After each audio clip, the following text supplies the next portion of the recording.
Imagine que je te dise que chaque rejet que tu as à traverser est en fait une victoire. Et qu'au bout du compte, ça pourrait même te rendre plus attirant. Si tu veux savoir comment, reste avec moi jusqu'à la fin. Le rejet fait partie pour moi du développement de toute personne humaine. C'est-à-dire qu'en fait, quand tu finis l'école, l'université, et qu'en fait tu vas te présenter pour un job, tu peux avoir dans ta tête, tu penses avoir fait le meilleur CV, tu penses être qualifié, tu te sens bien, tu as confiance en toi, tu vas arriver, tu vas envoyer les CV, ils ne te répondent pas. Donc ça peut être la première option. Deuxième option, tu envoies les CV, tu arrives à avoir l'entretien. Donc l'entretien, tu arrives à avoir l'entretien, et là, qu'est-ce qu'ils vont te dire? Ils vont te dire, on vous rappellera monsieur. Et là, 3 jours passent, une semaine passe, ils t'ont oublié. Probablement, il y a même des chances qu'ils ont jeté ton CV aux toilettes depuis le début, tu vois. Donc ça, c'est des choses qui arrivent, donc tu dois être prêt pour ça, en fait. Donc peu importe ton âge, c'est-à-dire que si, là, du jour au lendemain, je ne sais pas, si tu as par exemple, entre 25 et 40 ans, et par exemple, tu souhaites arrêter ton job et faire un nouveau job, quand tu vas te présenter, dans tous les cas, tu vas devoir te rendre à des entretiens d'embauche. Donc si les entretiens, la personne, comme j'ai expliqué, ça peut se passer de cette façon-là. Et donc, comment tu veux être prêt? Tu peux être prêt. Après, tu vas me dire que les femmes et le travail, c'est 2 choses différentes. Mais dans cette catégorie-là, donc là on parle du rejet, il y a des choses assez similaires. Par exemple, quand tu vas aller parler à une fille, la fille tout va bien se passer comme dans un entretien d'embauche. Donc tout peut bien se passer. Elle va te dire oui, oui, t'inquiète, oui, envoie-moi un message, etc. Tu lui envoies un message et puis elle va te ghoster, elle ne te répond plus. Donc c'est un peu similaire. Moi, ça m'est arrivé plein de fois, je pense que toi aussi. Tu te présentes à un entretien d'embauche, tu te présenteras à l'entretien, tu as l'impression que tout s'est bien passé, puis il te rappelle jamais. Donc là c'était quand j'avais à peu près, je ne sais plus moi, j'avais 22, 21, je cherchais un job à temps partiel en même temps que je jouais au tennis. Donc un petit coucou au Décathlon de Bordeaux, Bordeaux-Bègles, je crois. Donc c'est celui-là dont je parle, bonne expérience de rejet, tu vois. Donc ça arrive en fait, ça arrive tout le temps. Donc même moi, ça m'arrive, etc. Et par exemple, quand tu vas l'aborder, quand tu vas dans un entretien d'embauche, tu peux te dire à la fin, qu'est-ce que moi j'ai fait? Qu'est-ce qui n'est pas? Qu'est-ce qui est déjà en mon pouvoir ou pas? Quelle était mon approche? Mais après, pareil, tu dois savoir aussi qu'est-ce que c'est une bonne approche. Donc si tu ne sais pas ce que c'est une bonne approche, tu ne vas pas savoir pouvoir aborder. Donc ça, c'est important de savoir qu'est-ce qu'est une bonne approche. Donc c'est pareil, il faut arriver à se remettre en question. Donc ça, c'est ce qu'on voit aussi dans le programme. Quand tu vas parler à une fille et que cette fille, elle n'est pas, comment on dit, dans l'entretien d'embauche, ça peut être ton CV ne correspondait pas. Comment tu t'es exprimé? Est-ce que tu étais trop timide? Mais en fait, c'est assez similaire en fait quand tu vas parler à une fille. Comment tu t'es exprimé? Comment tu as réussi à te vendre? Qu'est-ce que tu lui as dit? Donc tout ça c'est important. Voilà. Et ça, c'est également pareil au premier rendez-vous, deuxième rendez-vous.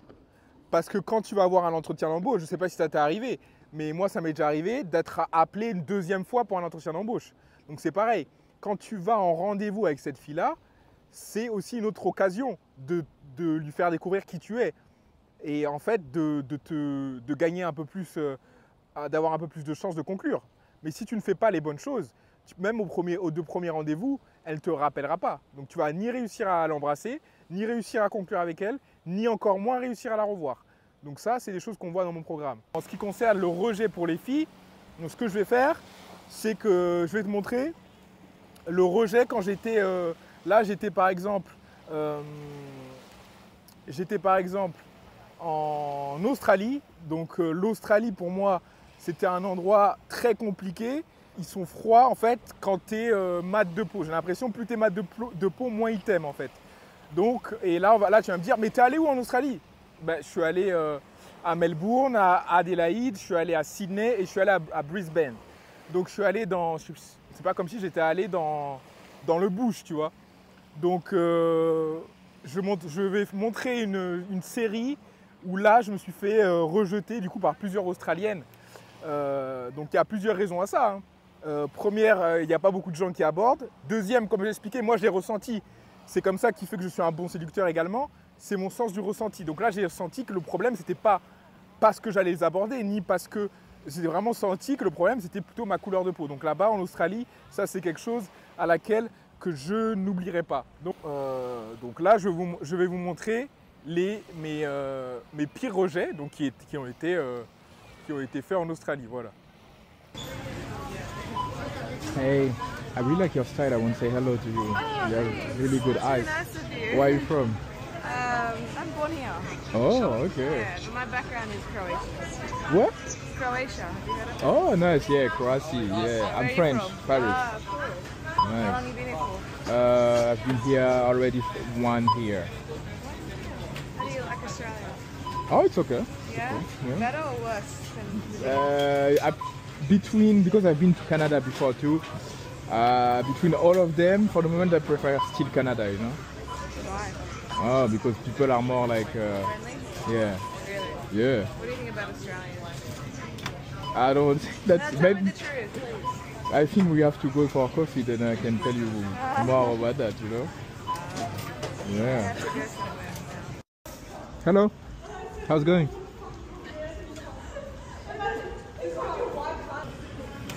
Hello. Yeah, I want to say hello. I really like your eyes. Oh, thank you. Hello. I really like your smile. I want to say hello. I tried to guess where you from. I think you're from Spain. So, No. oh, Colombia. No. You know from Latina? Sorry, I'm really busy. Thanks. Hello. Hi. Yeah, I really like your style. I want to say hello. Are you doing some dancing? No, I'm not. Donc après, tu peux être préparé au rejet. C'est-à-dire tu peux percevoir le rejet moins difficilement. Et là, je vais le dire, là pour moi, c'est similaire à la compétition. Quand tu fais un sport de compétition individuelle, ça te prépare en fait au rejet. C'est-à-dire que c'est un peu similaire. Quand moi, par exemple, moi je suis un joueur de tennis, je m'entraîne, je bats des potes, j'ai d'autres partenaires d'entraînement, je vois que je progresse, je joue bien, j'arrive, j'ai un ego, je suis super confiant, j'arrive en tournoi, et en fait j'arrive pas à faire des perfs. Donc j'arrive pas à performer et du coup ça te prend un coup sur ton ego et là du coup tu te remets en question en fait. Donc en fait tu te dis est-ce que je dois prendre personnellement, est-ce que cette définition de comment j'ai joué aujourd'hui, est-ce que ça définit mon jeu, est-ce que ça définit qui je suis? Et là quand tu prends du recul, tu te rends bien compte que non en fait. Donc la première chose, le premier conseil que je pourrais te donner quand tu te fais rejeter tout simplement, c'est de ne pas le prendre personnellement. Donc ça va être c'est la première chose. C'est-à-dire que quand quelque chose t'arrive comme ça, c'est pas ta faute en fait. Du coup, c'est pas ta faute. Parce que tu ne peux pas gérer, tu ne peux pas savoir en fait si la personne auquel tu as parlé, si elle était de bonne humeur. Si, si elle est de bonne humeur, si tout va bien dans sa vie. En fait, il y a plein de paramètres. La personne peut être en retard, donc elle n'a pas vraiment le temps de te parler. En fait, il faut arrêter de forcément se dire que les excuses peuvent être bidons. Parfois, les excuses sont valables. Moi, si je suis occupé, je suis en rush, je ne sais pas, j'ai un examen, j'ai quelque chose, la personne est tendue, elle n'a pas envie d'être sociable. Donc ça, c'est des choses, en fait, il faut arriver aussi de prendre… donc deuxième conseil, de ne pas prendre les choses, de ne pas être trop pessimiste. Parce que ça, il y en a beaucoup d'entre vous, même mes élèves, qui sont trop pessimistes par rapport à leur image, par rapport à ce qu'ils pensent, par rapport à la réalité. Donc ça, c'est important en fait, de ne pas être pessimiste quand vous allez aborder notamment la gym, quand vous allez aborder dans la rue, il faut en fait être positif. Comme j'expliquais, dans quelle énergie tu vas aborder. Si tu vas aborder dans une énergie où je sais pas, tu es un peu nerveux, tu as mal dormi, tu es fatigué, ou ça va pas bien en ce moment dans ta vie, il ne faut pas croire, ça se ressent. Moi je pensais que c'était des choses on ne pouvait pas ressentir, mais ça se ressent. Dans l'interaction, ça va se ressentir. Donc une fille qui sent déjà qu'elle part un mec déprimé, je peux dire qu'elle va se casser, elle va pas te parler, je peux te dire 100%. Parce que ton énergie peut être un peu plus faible, parce que y a plein de choses en fait qui peuvent rentrer en, comment on dit, en considération, tu vois. Hello, you from Japan? No, China. Yeah. You don't look China. No, you don't. You look Japan or South Korean. Are you mixed? Like your both parents are Chinese? Yeah, 25, 26, no? I think you're 25. Yes. You want to say hello to the camera? Yes. So maybe what we can. Okay. So yeah, nice to meet you and yeah, see you. Bye bye. Donc moi en fait le rejet pour moi ça va être, pour résumer, ça va être comme un muscle en fait. C'est un muscle que tu vas entretenir et ce muscle là en fait il faut dire que si tu payes le prix fort de si tu es sensible.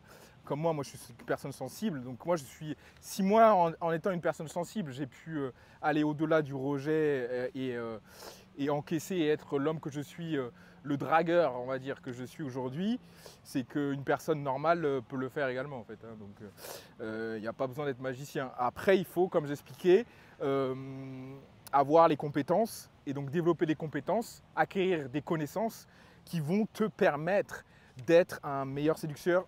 Et en fait, pas seulement un meilleur séducteur, mais en fait, tu vas voir en fait cette évolution dans tous les domaines de ta vie en fait. C'est-à-dire que quand tu commences à accepter le rejet, à être capable d'accepter les rejets, forcément, tu vas t'améliorer dans les autres domaines de ta vie. Par exemple, moi, si je m'étais pas entraîné à faire des rejets, tu vois, tu peux avoir peur. Tu peux avoir peur en fait quand tu vas parler. Par exemple. La plupart des gens, ils ont peur soit d'être rejetés, soit d'être ridicules, soit d'avoir peur de ce que va penser la personne avec laquelle ils vont faire l'interaction ou qu'est-ce que vont dire les gens autour de moi. Et à partir du moment où tu arrives à te mettre… et à partir du moment où tu t'acquéris les bonnes connaissances, bah ça c'est plus un problème en fait. Donc ça c'est important. Et moi par exemple, pas mal de choses incroyables qui me sont arrivées dans ma vie ne seraient jamais arrivées si… je n'avais pas tout simplement pris des rejets, subi beaucoup de rejets. Donc par exemple, également comme Jack Ma, le créateur de Alibaba, il a été rejeté de je ne sais pas combien d'entreprises avant de créer sa propre entreprise. Après, il y a également celle qui a créé Harry Potter qui s'est fait rejeter par 12 maisons d'édition. Il y a aussi Walt Disney, bien sûr. Il y a le scénariste de Squid Game aussi, il s'est fait rejeter son script. Entre 16 et 18 ans plutôt, j'étais allé en camping, en hostel à Biarritz exactement.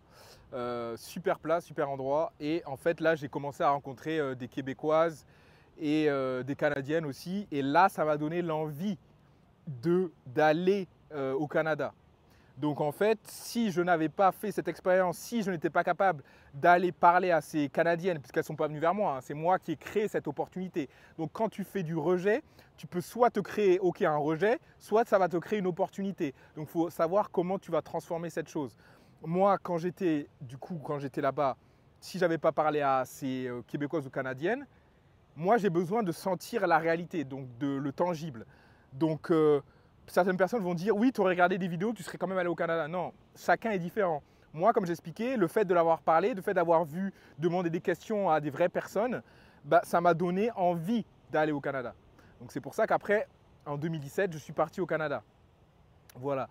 Donc si je n'avais pas subi tous ces rejets, je n'aurais pas saisi cette opportunité de connaître ces femmes-là. Donc pour en revenir à mon histoire, c'est que par exemple, quand je m'entraînais dans mon club à Bordeaux, il y a un Australien qui est venu me voir et après du coup c'est devenu l'un de mes meilleurs amis. Il est venu me voir comme ça, il m'a dit il s'entraînait pour le tournoi Challenger, donc un tournoi professionnel qui est juste avant, c'est un tournoi pro en fait, c'est un tournoi du niveau pour se préparer justement avant Roland Garros, donc pour résumer. Et en fait, vu que j'avais un bon niveau au tennis, le club m'a dit, il y a ce joueur-là, il a besoin de toi. Donc je suis allé voir ce joueur. Et en fait, quand je suis allé voir ce joueur, à ce moment-là, qu'est-ce qu'on a fait? On a joué un petit peu ensemble. Et à la fin, si j'avais pas saisi l'opportunité, et en fait, on est devenus potes. Et là, je lui ai demandé, tu vas à Roland-Garros? Il me dit, ouais, je vais à Roland-Garros. Il fait, si tu veux, moi j'ai de la famille là-bas, donc je suis parisien à la base. Donc je lui ai dit, je peux venir si tu veux te supporter, parce que ça me fait plaisir. Et puis parce que j'étais jamais allé à Roland-Garros avant. Et il a accepté. Et du coup, pareil, cette opportunité. Et de cette opportunité, qu'est-ce qui s'est passé? J'ai eu la chance de rencontrer, par exemple, Roger Federer, Rafael Nadal, Novak Djokovic. Bien sûr, après les Français, je les connaissais déjà. Gilles Simon, je connaissais. Gaël Monfils, je connaissais aussi. Donc voilà, donc ça, c'était une belle histoire. Et en fait, si je n'avais pas saisi cette opportunité, donc si je n'étais pas capable de subir du rejet, je n'aurais jamais été capable de rencontrer, ou même j'aurais eu la peur de discuter avec Nadal, et j'ai eu la chance de discuter avec Rafael Nadal, qui est pour moi un énorme monument pour lequel j'ai beaucoup de respect. Donc Rafael Nadal, Novak Djokovic. Si je n'avais pas été capable d'accepter le rejet, je n'aurais jamais eu ces opportunités qui font partie des meilleurs moments. Des meilleurs moments de ma vie. En fait, quand tu rencontres tes idoles, des fois c'est positif. Donc là, on dit qu'il ne faut jamais rencontrer ses idoles. Moi, j'ai rencontré mes idoles et je peux te dire que en fait, j'ai pas regretté quoi en fait. Si en fait j'ai regretté, le seul que j'ai regretté d'avoir rencontré, ça va être Roger, parce que Roger, mais comme j'expliquais en fait, maintenant avec du recul, je me dis peut-être c'est pas de sa faute. Je me dis peut-être avec du recul, le mec, je l'ai rencontré un jour où il était de mauvaise humeur. Et en fait, tout simplement, il avait la flemme de parler à un fan de plus. Mais je l'ai rencontré, on a discuté, et en fait, je sais pas, sur le coup de l'émotion, j'avais oublié qu'il parlait aussi français. Donc, vu que j'avais oublié qu'il parlait français, je l'ai parlé en anglais. Mais pas avec l'anglais que j'ai aujourd'hui, avec avoir passé 7 ans au Canada. Non, j'ai parlé avec l'anglais que tu apprends à l'école. Donc cet anglais-là, le mec, il a dû me regarder, il a dû faire, oui, il a dû me prendre pour un handicapé en fait. Parce que cet anglais-là, je suis désolé les gars, mais c'est pas avec cet anglais que tu vas aller très très loin. Donc pour résumer, je vais te donner des petits conseils. Donc qu'est-ce que tu dois faire? Tu dois pas te prendre les choses personnellement. Donc comme j'ai expliqué, ça c'est quelque chose d'important. Deuxième chose, il y a trop de paramètres inconnus. Comme j'ai expliqué, la femme, quand tu vas l'aborder, tu ne sais pas si elle a eu, par exemple, malheureusement, un décès dans sa famille. Bon, ça, c'est les pires des cas. Tu ne sais pas si il y a des personnes dans sa famille qui ont des problèmes de santé, si elle-même a un problème de santé. Tu ne sais pas si elle a des examens. Tu ne sais pas. Il y a trop de paramètres. Donc, en fait, donc l'autre chose aussi, c'est que parfois, les excuses, peu importe l'excuse qu'elle va te donner, cette excuse-là, elle peut être vraie. C'est pas, là, j'entendais tout le temps, oui, elle t'a dit l'excuse qu'elle avait un copain. C'est possible qu'elle a un copain, je suis désolé. Donc c'est pas parce que toi t'arrives, elle va oublier son copain comme ça, non. Il y a des règles, il y a des principes de base à respecter en fait quand tu te fais rejeter. Et le truc que j'ai envie de vous dire, quand vous faites rejeter, restez poli, courtois et aimable en fait. C'est-à-dire qu'en fait quand vous allez l'aborder, elle peut vous rejeter. Donc ça fait partie du game. Donc faut pas réagir violemment, ni insulter, ni avoir des comportements bizarres, tout simplement. Donc sinon, en fait, dans tous les cas, vous grillez, la prochaine approche, vous allez griller pour tous les autres qui vont venir l'approcher. Et du coup, après, on se fait plaindre comme quoi c'est de la drague de rue. Non, il faut arriver à aller voir les femmes avec charisme, en se distinguant. Il ne faut pas y aller comme en crachant par terre, en voulant faire soi-disant le bad boy. Le bad boy, c'est pas ça en fait. Donc, en plus, si tu te fais rejeter, dessus tu vas dire oh, je suis une chance pour elle, je suis une opportunité. Mais tu lui dis pas, bien sûr. Ça, c'est dans ta tête. Ça, bien sûr, c'est dans ta tête que tu dois le dire. Donc voilà. Il ne faut pas chercher à essayer de trop compliquer les choses. Voilà. Également, aussi de comment tu vas l'aborder. C'est-à-dire que si tu n'as pas saisi comment l'aborder, ça, c'est ce qu'on voit aussi dans mon programme avec mon équipe. On vous aide à progresser, à acquérir des compétences, des nouvelles connaissances qui vont vous aider non seulement, ça ne va pas vous aider seulement dans la séduction, ça va vous aider également dans tous les domaines de votre vie. Donc j'ai d'ailleurs réalisé un e-book qui va pouvoir t'aider si tu souhaites faire tes premières approches, que tu sois au boulot, que tu sois à la gym, j'ai quelques phrases pour toi. Donc n'hésite pas à télécharger le e-book. Donc le e-book est en bas dans la description. Également, si tu souhaites avoir ton premier rendez-vous téléphonique avec moi gratuitement pendant 15 minutes, le lien est sous la description. Donc je te dis à bientôt et je te dis bonne journée.